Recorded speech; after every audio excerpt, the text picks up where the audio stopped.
Perkenalkan, nama saya Gus Budi Santoso. Saya tempat tinggal dari Segaranakan, Cilacap. Dari kecil saya tinggal di sini.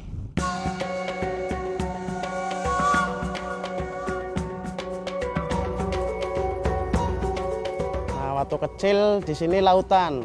Waktu aku sering main ke situ sama teman-teman, tepinya situ tuh. Kiraan dari sini 500 meter lah. Nah, tapi sekarang waktu aku tumbuh besar di sini jadi dangkal.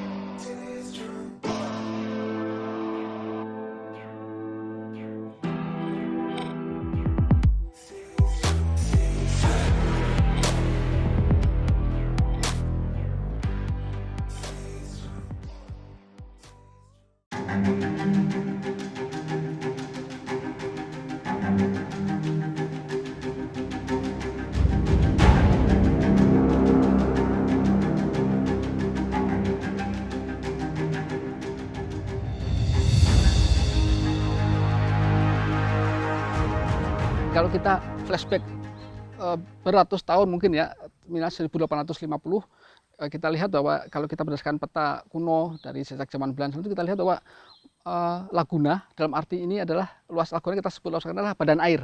Itu sangat luas dan dalam. Itu sangat luas dan dalam. Kita melakukan penelitian ini sudah cukup panjang dan intensif sejak tahun 2019. Itu setiap tahun minimal ke sini adalah 4 atau 6 kali ke sini. Itu jadi kita melakukan penelitian panjang dan kita melihat 1850 itu masih sangat luas, terutama di daerah Segara Anakan yang bagian barat, badan air masih sangat luas, tetapi terus mengalami penurunan. Jadi badan air semakin terus menciut dan seterusnya. Dan ini kita melakukan kajian juga, jika kondisinya masih seperti ini, mungkin sekitar 20 tahun yang akan datang, kemungkinan Laguna ini akan dalam kutip hilang. Hilang artinya bukan hilang sama sekali, tetapi akan menjadi sungai-sungai kecil seperti kita lihat di sini. Ini sungai-sungai yang kecil, terus kemudian yang ada di sebelah sana itu nanti akan sangat besar, tapi itu akan mengecil karena adanya sedimentasi dan lain sebagainya.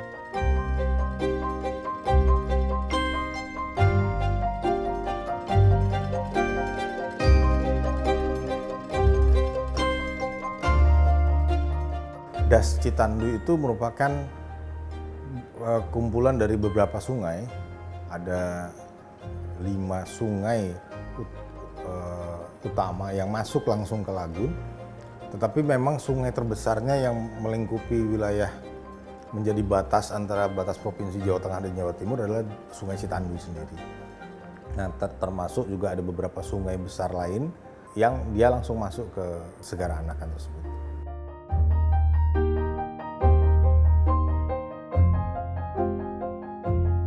Sungai Citanduy ini adalah sungai besar yang dia bermuara ke selatan Jawa, dan Sungai Citanduy juga menjadi batas antara Jawa Barat dan Jawa Tengah. Nah, Sungai Citanduy ini merupakan bagian dari Das Citanduy. Das Citanduy ini das yang cukup luas. Seluruh Das Citanduy ini bermuara ke Segara Anakan.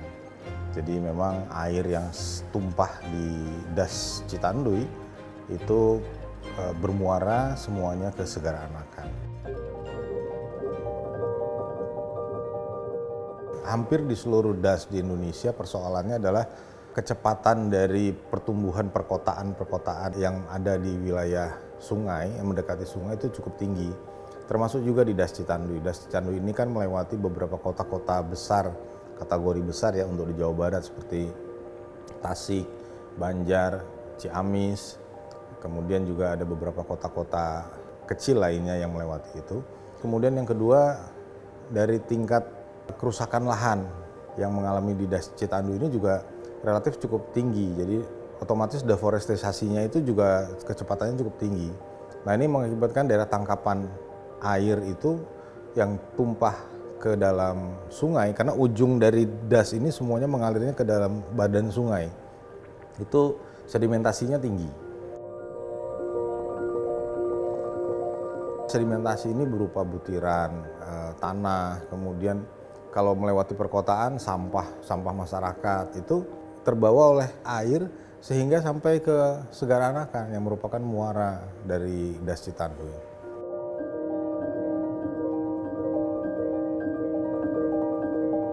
Kami mendapatkan data terakhir mungkin sekitar tahun 2000, hampir tahun 2020 atau 2019 ya. Itu data yang masuk itu tingkat sedimentasi per tahunnya itu sekitar 5 juta per tahun. Nah dari 5 juta yang masuk itu, yang mengendap itu 1 juta per tahun. Jadi bisa kita bayangkan dalam 10 tahun berarti 10 juta yang mengendap.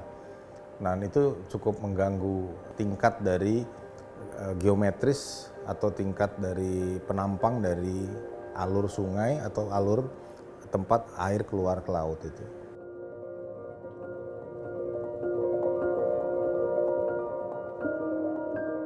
Dan ternyata kondisi perubahan lingkungan ini juga mempengaruhi perubahan kondisi masyarakat. Contohnya pada tahun 1950 kita baca dari 1850-an itu kita baca dari literatur, itu masyarakat di sini 95% adalah nelayan.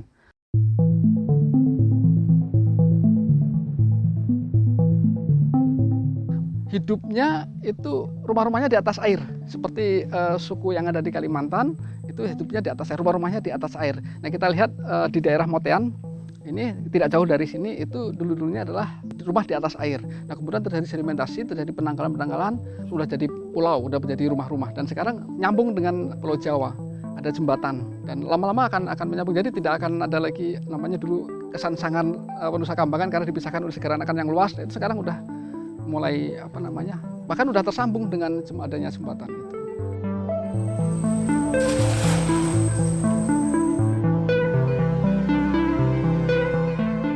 Waktu dulu saya kecil sama bapak itu mencari ikan gampang dan lahannya juga luas.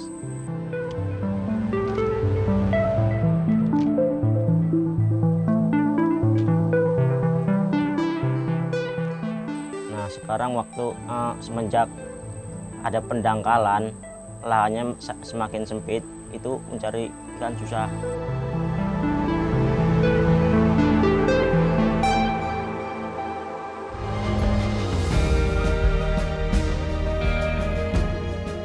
Sejak tahun 1997, pemerintah Kabupaten Cilacap aktif melakukan upaya penyelamatan Segara Anakan, mulai dari hulu dan hilir Segara Anakan. Tujuan utamanya adalah mengurangi sedimentasi di Segara Anakan Cilacap.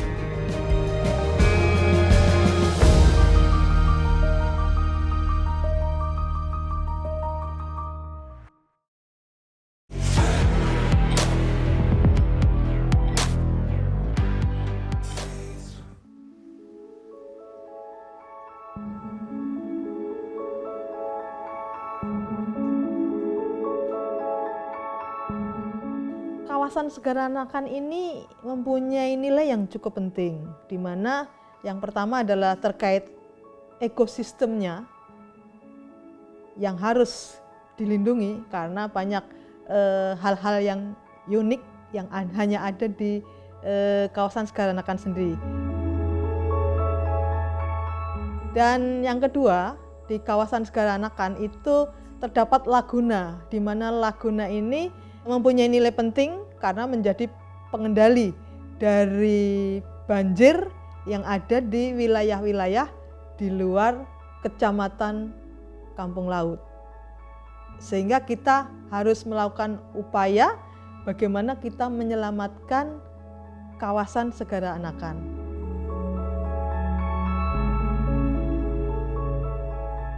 Pemerintah Kabupaten Cilacap pada tahun 1997 sampai 2001 melalui PMO SACDV, Project Manager Office Segara Anakan Conservation Development, melakukan upaya penyelamatan Segara Anakan melalui pengelolaan komponen A yang dilakukan bersama dengan Proyek Citanduri, melakukan upaya pengendalian banjir, penanganan sedimentasi, kemudian komponen B dan C ini dilakukan oleh PMO Segara Anakan, melakukan rehabilitasi mangrove, rehabilitasi upland, kemudian pengelolaan sumber daya perairan, sumber daya pesisir, kemudian pemberdayaan masyarakat.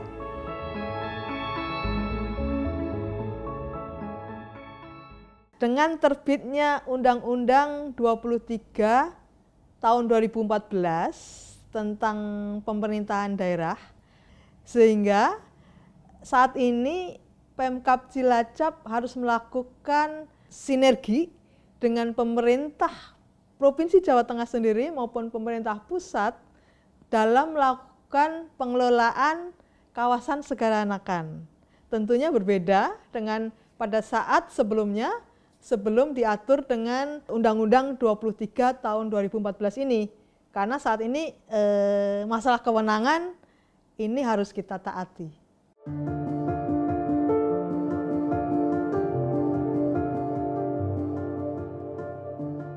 Pada tahun 2016, pihak Balai Besar Wilayah Sungai BBWS Citanduy, Direktorat Jenderal Sumber Daya Air, Kementerian Pekerjaan Umum dan Perumahan Rakyat, melakukan studi analisis dampak lingkungan atau AMDAL.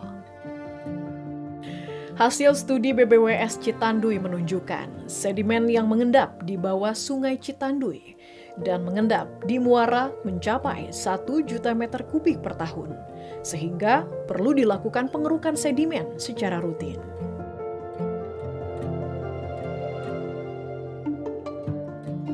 BBWS Sungai Citanduy mulai menyusun peta skema jalur untuk pengerukan sedimen muara Sungai Citanduy dan mulai melakukan pengerukan pada tahun 2017. Proses pengerukan sedimen pada tahun 2017 terrealisasi 45.000 meter kubik, tahun 2018 terrealisasi 74.695 meter kubik, dan pada tahun 2019 terrealisasi 79.435 meter kubik. Lumpur sedimen dibuang ke pinggir untuk pembuatan tanggul atau geoteks, sesuai hasil kesepakatan dengan masyarakat. Pengerukan kembali berlanjut pada tahun 2022. Di titik Sungai Cimeneng, volume sedimen yang dikeruk sebesar 383.953 meter kubik. Dan di titik Cikonde, volume sedimen yang dikeruk 152.143 meter kubik.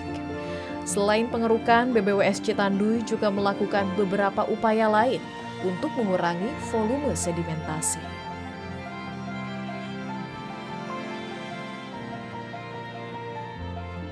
Memang ada beberapa upaya-upaya kami di wilayah hulu dari Segara Anakan tersebut.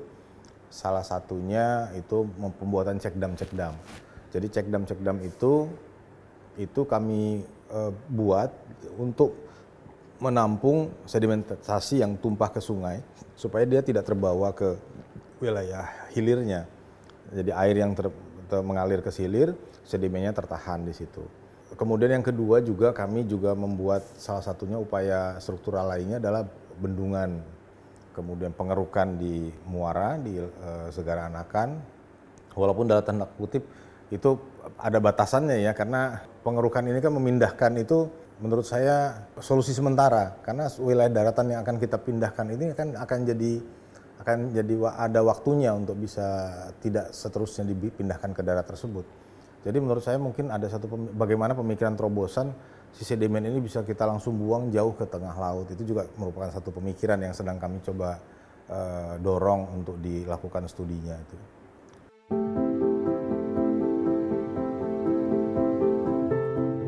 Solusinya memang kita harus komprehensif ini.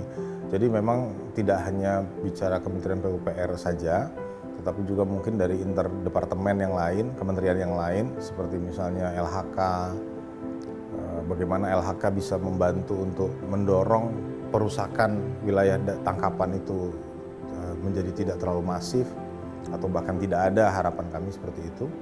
Dan yang kedua adalah dari KKP. KKP kan juga bagian dari yang berinteraksi di wilayah lagun tersebut. Gitu.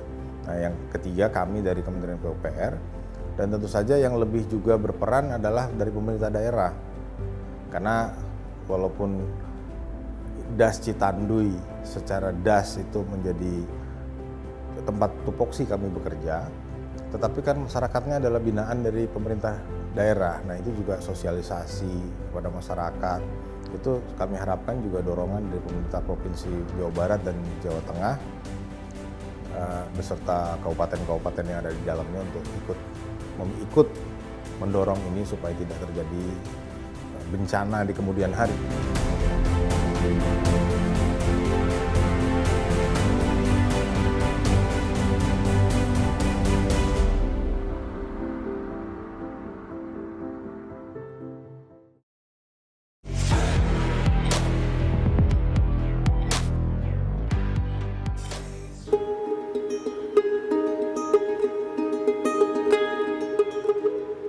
Kementerian Lingkungan Hidup dan Kehutanan turut mengambil peran dalam menyelamatkan Segara Anakan Cilacap dengan menargetkan penanaman mangrove sebagai langkah menahan laju sedimentasi. Ekosistem mangrove selain tadi memiliki fungsi ekonomi ya, tetapi juga memiliki fungsi lingkungan untuk penangkap sedimentasi. Jadi dari hasil penelitian yang mengukur tingkat sedimentasi pada ekosistem mangrove yang jarang, sedang, dan lebat itu memberikan perbandingan sebagai berikut. Jadi kalau di ekosistem yang lebat itu sedimentasi mencapai 4-5 gram per sentimeter persegi per hari. Sedangkan untuk yang di ekosistem mangrove yang jarang itu bisa 18-26 gram per sentimeter persegi per hari. Jadi fungsi mangrove ini yang memiliki kemampuan untuk menangkap sedimentasi.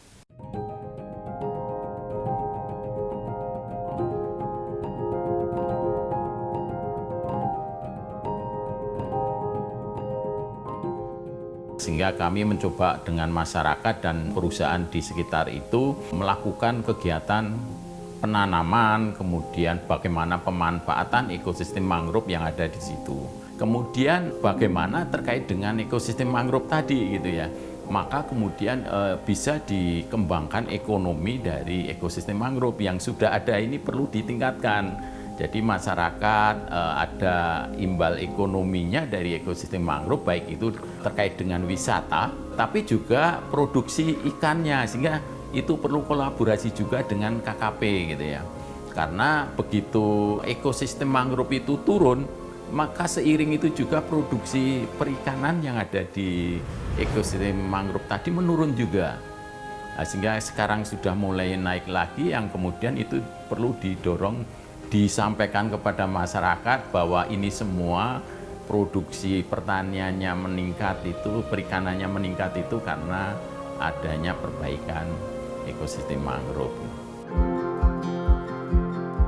Perkenalkan, nama saya Wahyono dari Desa Ujung Alang. Kami di sini sebagai ketua kelompok Krida Wana Lestari yang mengelola hutan mangrove yang ada di Segara Anakan. Kegiatan kami ya lakukan ini dari tahun 2000. Yang pertama kegiatan kami menanam ya setiap minggu sekali, setiap hari Jumat. Karena ini swadaya murni yang pertama kami berangkat dari keprihatinan sebenarnya. Sehingga kami untuk mengembalikan hutan yang ada di Segara Anakan ini memang tidaklah mudah. Sehingga kami lakukan penanaman yang terus-menerus sampai hari ini kita pun masih nanam. Padahal sudah 23 tahun. Tujuan pertama kami menanam dengan seluas-luasnya ini yang pertama untuk menekan pengurangan sedimentasi, karena di Segara Anakan sedimentasi sangat luar biasa, sehingga pendangkalan ini yang tidak bisa terbendung.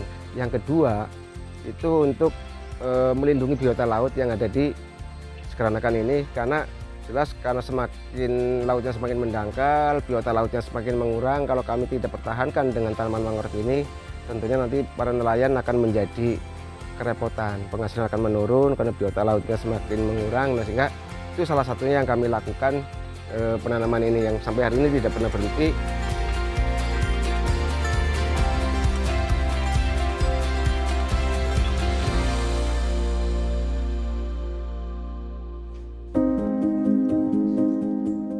Selain itu, pemerintah juga sedang merancang program kawasan strategis nasional Pancang Sanak, yakni pengelolaan tata ruang laut wilayah Pangandaran, Kalipucang, dan Segara Anakan Cilacap, dan segera ditetapkan sebagai peraturan Presiden Perpres pada tahun 2024. Kami juga ingin mendorong kawasan ini dikelola secara komprehensif. Jadi nanti kembali ke tadi ya yang KSN Pancang Sanak, kita akan dorong satu pengelolaan yang komprehensif sehingga permasalahannya itu tidak diselesaikannya sepotong-sepotong. Gitu. Karena apapun yang kita lakukan misalnya di Segara Anakan itu tidak bisa sustainable atau berkelanjutan kalau masalah di hulunya tidak bisa kita selesaikan dengan baik.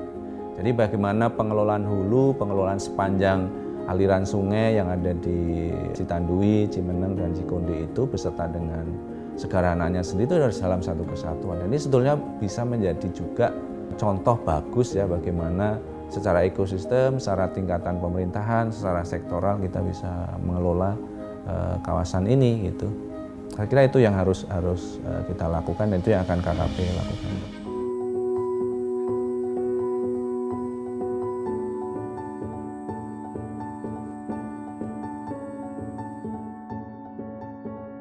Kalau di Segara Anakan sendiri, di Perda Kabupaten Cilacap itu sudah ada ya pelarangan penebangan dan pengenaan zona-zona begitu. Tetapi memang kalau kita lihat mungkin pelaksanaannya masih butuh penguatan begitu ya. Nah tentu sekali lagi kalau Perpres KSN-nya ini nanti sudah ditetapkan tentu akan memberi penguatan itu dan juga akan memberikan dorongan sinergi yang lebih baik antara pemerintah kabupaten, provinsi dan pemerintah pusat dalam hal ini. Kalau itu ada kegiatan spesifik ya dari kementerian saat ini, jadi kita bekerja sama dengan FAO melalui proyek yang namanya IFIS. Jadi semakin orang mendapatkan manfaat dari keberadaan sidat, semakin orang bisa mendapatkan manfaat dari keberadaan kepiting, kerang-kerangan dan lain sebagainya di situ. Karena adanya mangrove itu semua tetap ada, maka kita bisa memastikan atau mengupayakan dengan lebih baik dan efisien supaya penyelamatan Segara Anakan ini sekaligus menyelamatkan keanekaragaman hayatinya dan sekaligus menyelamatkan sosial ekonominya.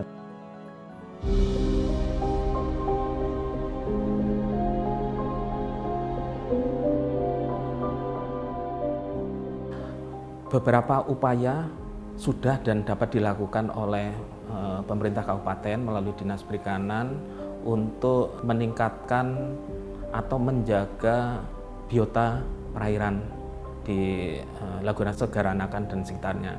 Yang pertama dilakukan restocking ikan setempat yang sebelumnya banyak didapat ya, memang ikan asli di Laguna Segara Anakan kemudian menjadi berkurang, itu kita lakukan restocking. Contohnya beberapa komoditas seperti sidat, tawes, nilem. Kemudian juga dilakukan pembinaan masyarakat atau kelompok masyarakat untuk melakukan salah satunya penanaman mangrove atau rehabilitasi mangrove, terutama mangrove yang rusak, hutan mangrove yang rusak.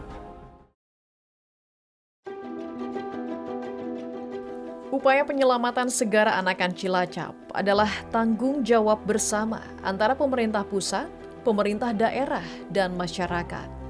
Saat ini, solusi utama penyelamatan yang dilakukan adalah mengurangi dan memperlambat sedimentasi Segara Anakan Cilacap, antara lain melalui pengerukan dan penanaman mangrove. Keberadaan Segara Anakan Cilacap sangat dibutuhkan untuk menjaga keseimbangan alam sekitar serta mempererat keharmonisan masyarakat dan alam.